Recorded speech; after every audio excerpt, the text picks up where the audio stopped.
Hello, everybody, and welcome to the HHM webinar series on the One Big Beautiful Bill, specifically focusing on things that impact our dealership clients. My name is Jacob Pardue, and I'm a manager in our dealership services department. Along with me, I have two colleagues today, and I'll let them introduce themselves. Brad Culbreth, Senior Manager in our Dealership Services Group. And I'm Lee Ferguson. I'm a partner in the Dealership Services Group. So guys, I think the first section we kind of want to touch base on is some changes for consumers and how dealers can inform their salespeople and have an educated sales force, because some of these changes are a pretty big deal and they're going to impact the way cars are sold. So getting right down to it, with this new tax law, can you guys talk a little bit about the auto loan interest deduction and how that works? Yeah, so there's this new interest deduction for individuals who could potentially deduct up to $10,000 in interest expense on their personal income tax returns.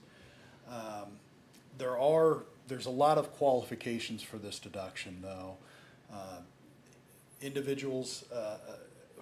person filing individually has to make under $100,000 of adjusted gross income.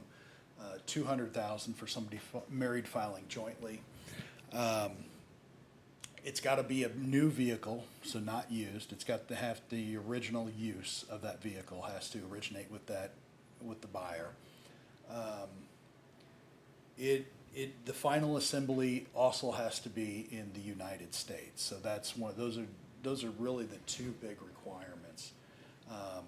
It's an above the line deduction for that customer, so they don't need to itemize or anything like that. They could, if they're paying interest on a qualified vehicle loan, they can get the deduction on their tax return.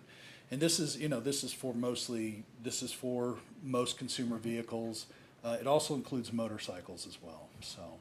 And just to clarify, because I've seen some conflicting information floating around on the internet, this only applies to new vehicles is the way that we're interpreting this, correct? Yeah, I mean, the bill basically says original use.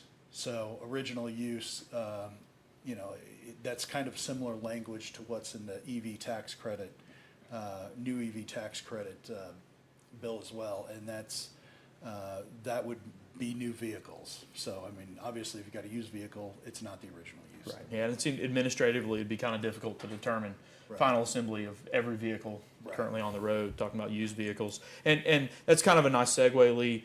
The EV tax credit is the other big piece that's changing and impacting car dealers. So you or Brad, y'all kind of care to talk about the changes to the EV tax credit and what that looks like? I'll let you. Yeah, so we've got these three clean vehicle tax credits that are now available to consumers. You've got the new clean vehicle tax credit, you've got the used clean vehicle tax credit, you've got this commercial clean vehicle tax credit. These are all going to be expiring as of September 30th, 2025. So anything acquired after that date will not be eligible for these tax credits. And as you know, I'm sure a lot of our people are watching this know that the tax credit can be up to $7,500 based on there's some mineral and assembly requirements, but it's up to a $7,500 credit for the new clean vehicle tax credit and the commercial clean vehicle tax credit. So you guys, I would think this would suppress demand, or could very well suppress demand for some of these EVs that are sitting on lots right now. Is that correct? Yeah, I think it could. If you take $7,500 off the table, that's effectively raising the sales price of that vehicle $7,500. So yeah, I would say if there's a price-sensitive buyer looking at these vehicles, then it could make the difference between, yeah, I'm going to buy this today, or no. And it's also going to impact any vehicles that will be leased, that are going to be leased to the customer. Actually, leased vehicles have a little less requirements than if it was to be sold outright, because a lot of these leased vehicles, they qualify for the commercial clean vehicle credit, not the new clean vehicle credit. So the requirements, the sourcing requirements, and the income limitation requirements are not the same for that. Now, although the customer doesn't get that credit, the lessor does. And what that would effectively do is reduce the cap rate on that leased vehicle, reducing the monthly payment. So I would expect that the monthly payments on an EV going forward could go up. And that's something to plan for, obviously. I want to clarify something you mentioned earlier when you were talking about acquired. You said for vehicles acquired after September 30, 2025. Yeah. That's like the customer's acquisition That's right, yeah. of the vehicle, not like something we purchased and had on our lot before then Yeah. and Yes. sell after. This is, The you have to customer sell has it to the purchase, customer. yeah, by then, yes. Yeah. So I would think if we were talking to our dealers, sound strategy would be probably pushing these vehicles as much as possible until this credit expires, right? Because demand will likely be less after this 9/30 cutoff. Yeah. Well, yeah, I mean, obviously, it depends on what your inventory mix is and, what you got on your lot versus, what you're gonna be allocated soon. But it's certainly something to keep in mind that, hey, after this date, these are not gonna be as valuable as they have been, these vehicles.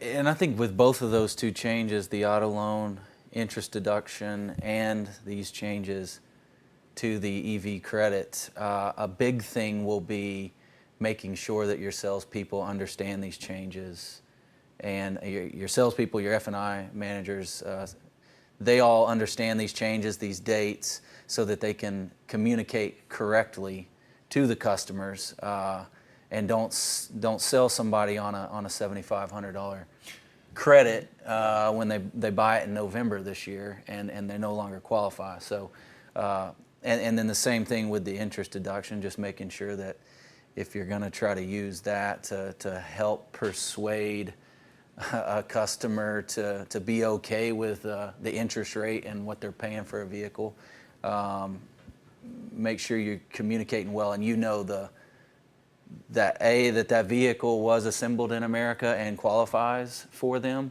and have some idea of their income levels, again, to make sure they're even going to qualify, so you're not, speaking inaccurately to them. Yeah, I mean, and I think some salespeople and dealers are still trying to get their hands around some of that. We've seen mistakes that you were telling me earlier about a mistake you had with a client that, they may now have to pay out of pocket because they promised a credit to a customer. So, it's still important, and as you're pushing these vehicles, to understand what those qualifications are. That 80,000 MSRP for vans, trucks, SUVs, $55,000 MSRP limit on cars. Make sure that the final assembly's in North America and they meet that mineral and assembly requirements that we discussed. And also, the customer has to meet certain income thresholds for it to qualify, just like the auto interest deduction. $300,000 adjusted gross income for people married filing jointly, and $150,000 for individuals. So there's a lot going on here, and there is some room for miscommunication on some of these things. But the more you could educate your staff, the better. Yeah, it sounds like there's a lot of moving parts, and there's a lot of different numbers being thrown around and qualifications. So I think that makes it's a best practice would be to make sure that your sales staff is educated and not making promises that can't be filled. Yeah. Well, guys, I think that wraps up our first segment of the One Big Beautiful Bill for car dealers. Thank you very much for tuning in, and as always, if you have any questions, feel free to reach out to any of us at HHM. Thank you.